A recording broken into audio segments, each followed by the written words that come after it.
Persoalan pengelolaan sampah masih menjadi masalah klasik di tanah air, termasuk di Provinsi Bengkulu. Sebab, sebagian besar sampah yang dihasilkan rumah tangga masih bermuara di tempat pembuangan akhir atau TPA. Sementara kapasitas TPA sampah, khususnya di kota besar, tak terkecuali di kota Bengkulu sudah semakin penuh. Bahkan tidak mudah untuk mencari lahan untuk membuka lagi TPA baru untuk menampung sampah-sampah yang dikumpulkan dari masyarakat. Permasalahan sampah di kota Bengkulu memang sulit diatasi. Berdasarkan data Dinas Lingkungan Hidup Kota Bengkulu, sampah yang masuk ke tempat pembuangan akhir di Air Sebakul, Kelurahan Sukarami, Kecamatan Selebar per hari mencapai 250 ton. Penumpukan sampah ini juga dapat menjadi perkembangbiakan bakteri, kecoa, nyamuk, dan parasit lainnya yang dapat merusak lingkungan.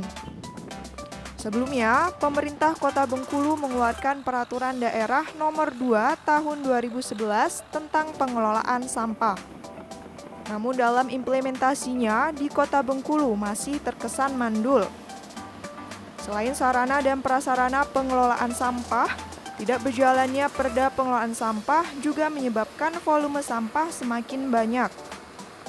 Ada baiknya pemerintah juga memperhatikan sarana prasarana yang belum memadai, seperti menyediakan tempat sampah di setiap sudut yang mudah dijangkau oleh masyarakat.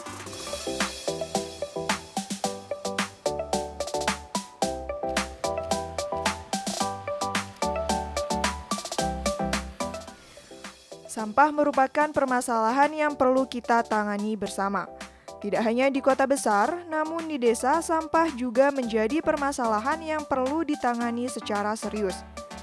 Dari berbagai jenis sampah, sampah plastik merupakan salah satu jenis limbah yang menjadi ancaman terhadap kerusakan bumi.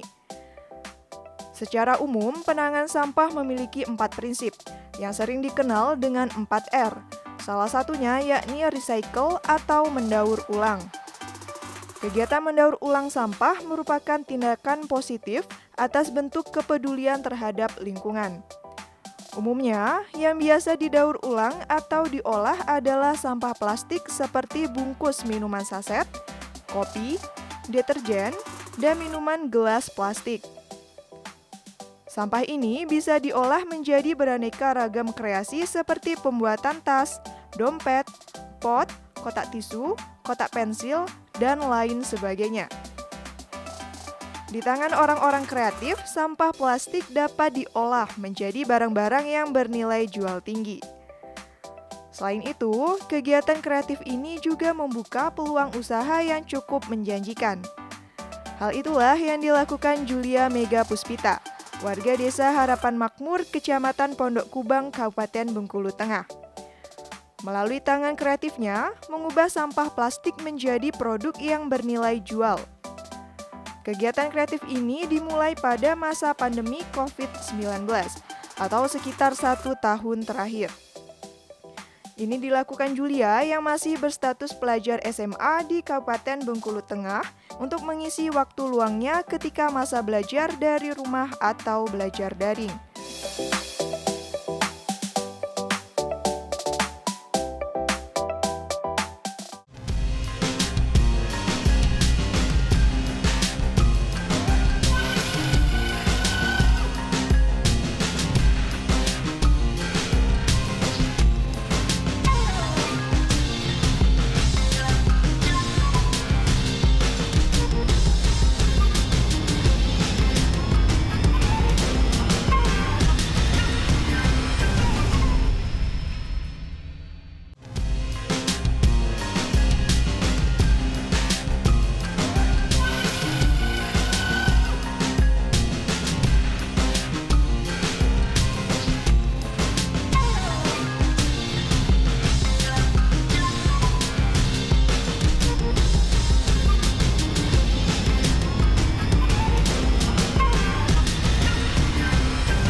Assalamualaikum warahmatullahi wabarakatuh.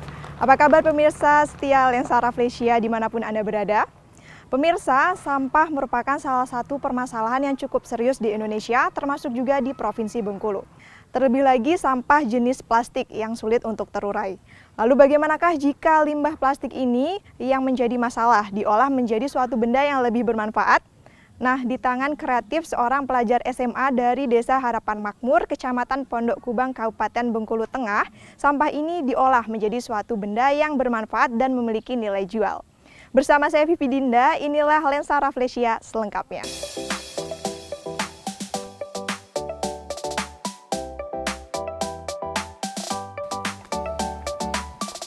Assalamualaikum Bu. Waalaikumsalam. Lagi ngapain Bu? Lagi bikin kerajinan limbah plastik. Saya gabung ya Bu ya.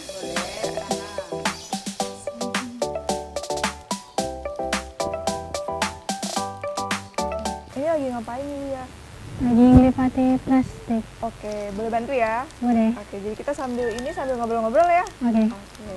Ini apa nih yang bisa saya bantu nih? Di plastiknya dilipat seperti ini. Oh, pasnya cepat. Oke. Ini mulai kapan Julia? Mulai dari awal pandemi karena sekolahnya tutup. Sekolahnya tutup. Oh, jadi kan misalnya buat ini ya, ngisi waktu luang kayak gitu. Ya. Kan ini apa sih ya? Ini banyaknya plastik kayak gitu nih. Kenapa milihnya plastik kayak gitu? Karena supaya mengurangi limbah plastik di lingkungan. Oh, limbah plastik. Ini Julia memang mau bikin sendiri atau niatnya dari siapa, teman atau kayak mana? Atau nengok sekitar kan masih banyak sampah nih, pengen nih kayaknya kan, biar bisa bermanfaat atau gimana? Ya, karena nengok sekitar karena banyak sampah sama buat ngisi waktu luang. Oh, mbak ini suatu ruang. Oh, ini kita mau buat apa ini? Ini mau buat apa ini? Yang ini mungkin buat tempat pensil atau pot gitu. Apa? Tempat pensil atau pot. Oh, tempat pensil atau pot. Oke. Kita bikin.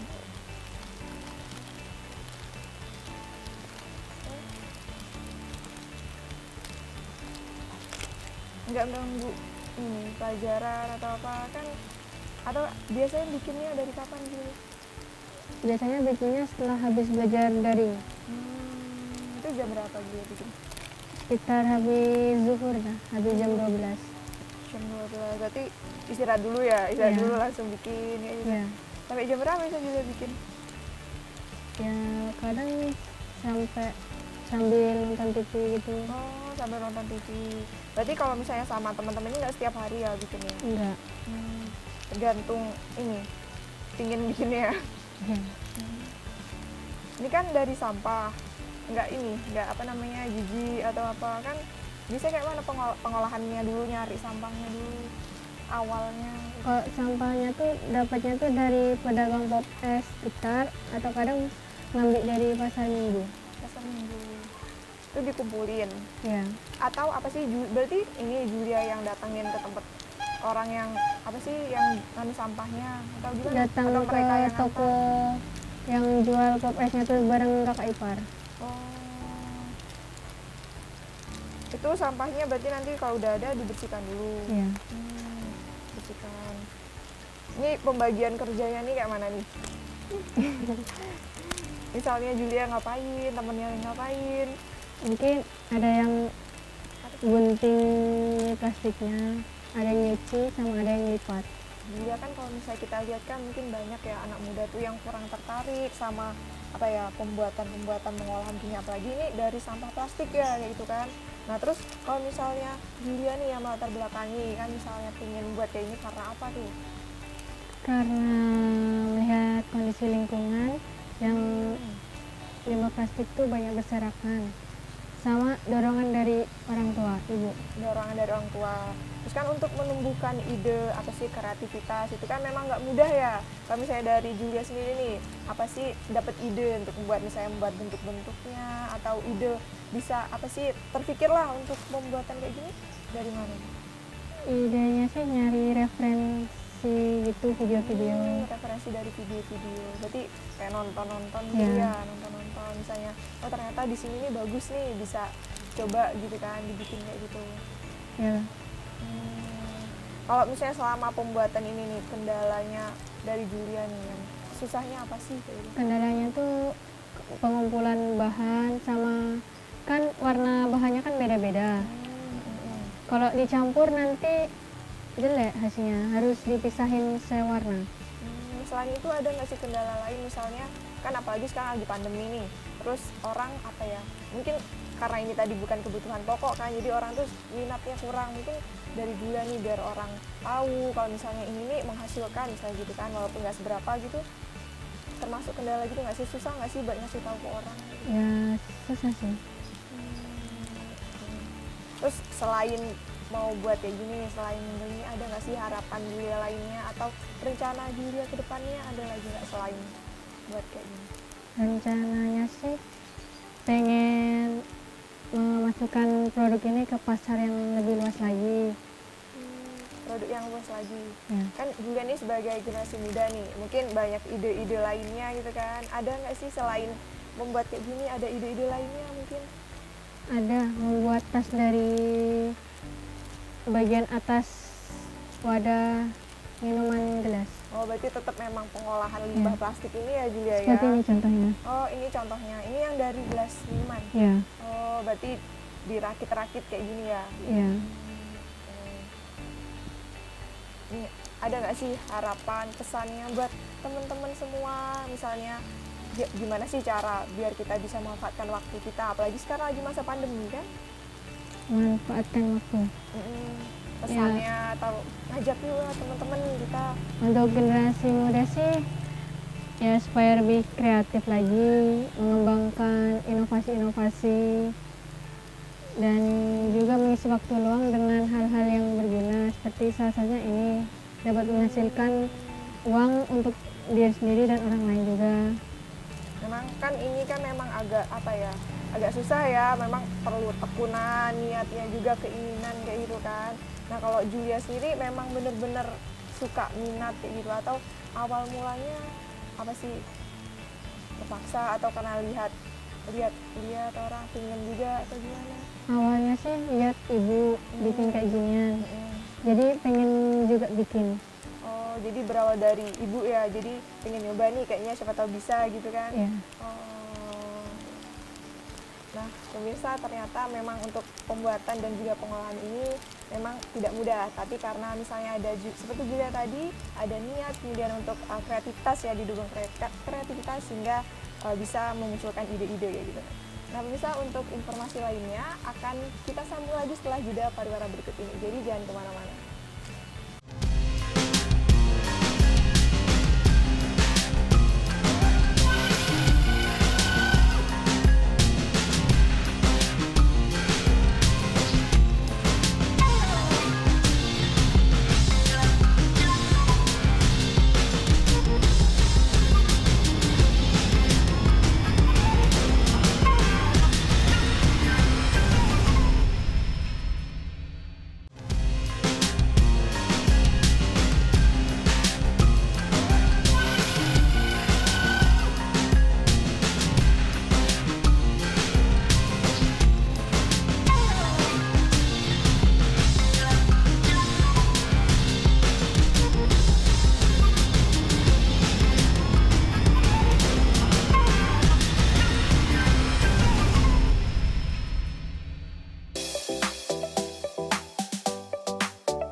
Generasi milenial, yakni yang lahir dari tahun pada kisaran tahun 1980 hingga tahun 2000-an. Riset yang dilakukan lembaga Alfara Research Center menyebutkan menyimpan potensi besar untuk bisnis. Selain itu, generasi milenial menjadi topik yang hangat dibicarakan di kalangan masyarakat. Tidak hanya dari segi pendidikan dan teknologi, tetapi juga perilaku milenial yang berbeda dengan generasi sebelumnya. Generasi milenial sangat kecanduan internet. Dalam sehari, rata-rata generasi milenial bisa menggunakan internet dengan durasi lebih dari 7 jam dengan rentang usia tertentu. Perilaku ini jika tidak mendapatkan arahan dan bimbingan dari orang tuanya, maka akan menciptakan generasi yang malas dan cenderung apatis. Karena itu, peran orang tua dalam mendorong kreativitas anak juga sangat penting untuk menciptakan generasi yang mampu bekerja keras dan bertanggung jawab. Seperti yang dilakukan Suminah membimbing anaknya, Julia Mega Puspita, dalam memanfaatkan limbah plastik menjadi barang yang bermanfaat dan memiliki nilai jual tinggi.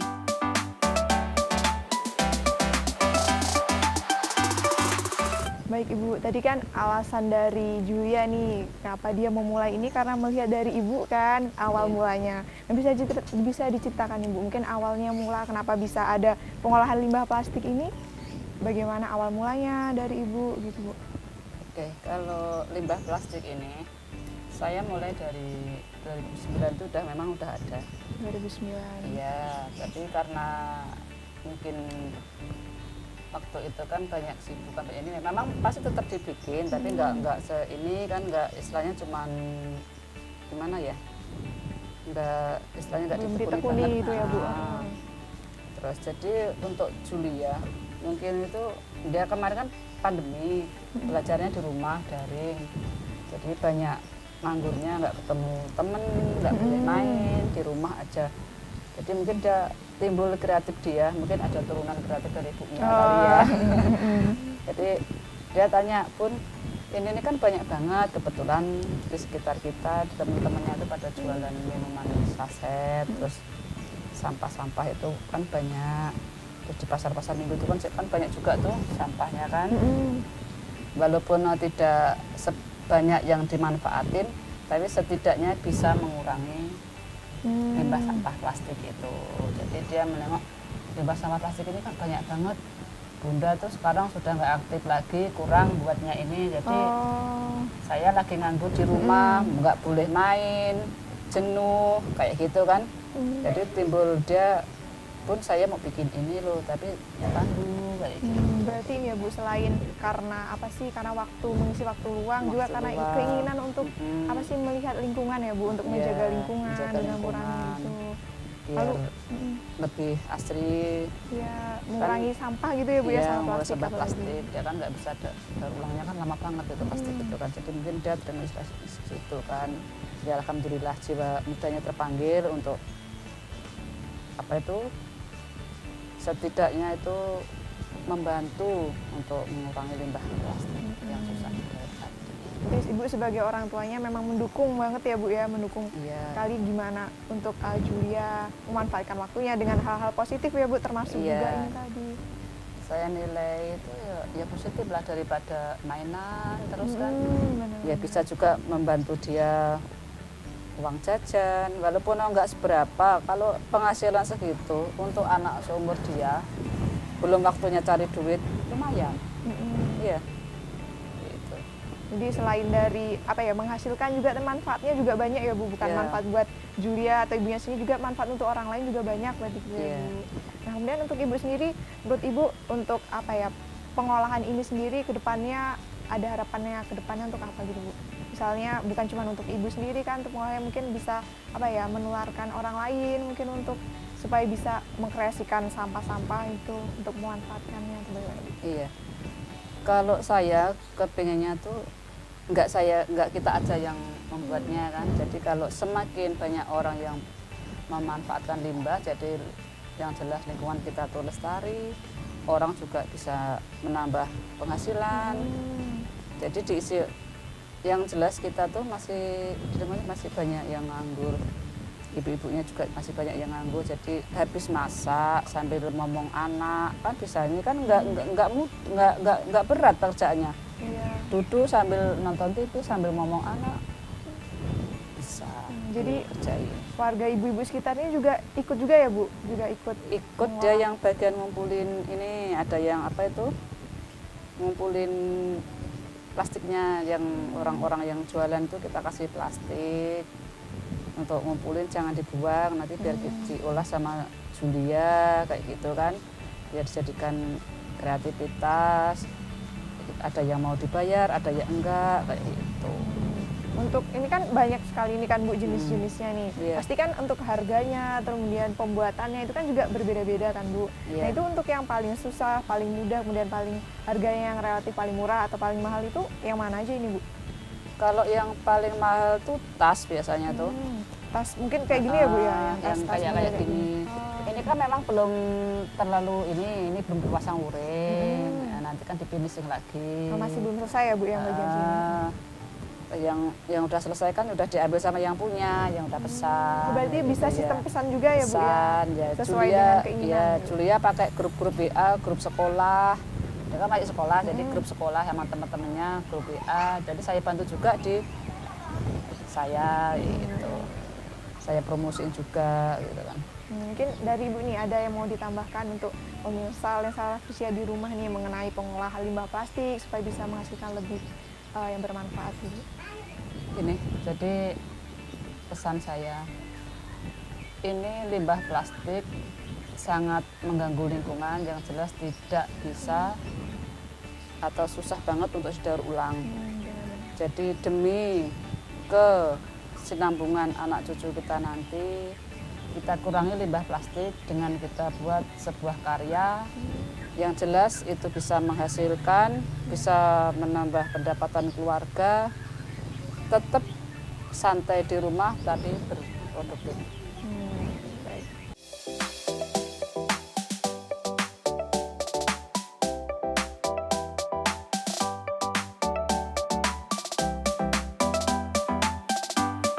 Sederhana adalah kata yang tepat untuk menggambarkan pemanfaatan daur ulang sampah plastik. Mendaur ulang untuk menciptakan suatu produk baru yang unik dan menarik. Untuk itu, jangan sesekali kita menganggap sampah adalah suatu barang yang tidak dapat digunakan lagi. Justru ketika anggapan itu muncul, dengan tanggapan dan kepekaan kita membuat suatu percobaan agar sampah tersebut bisa digunakan lagi. Karenanya cintai lingkunganmu dengan menjaga keberadaan dan kelestariannya. Bila demikian, dipastikan lingkungan akan membawa berkah bagi diri dan kehidupanmu di masa kini dan yang akan datang.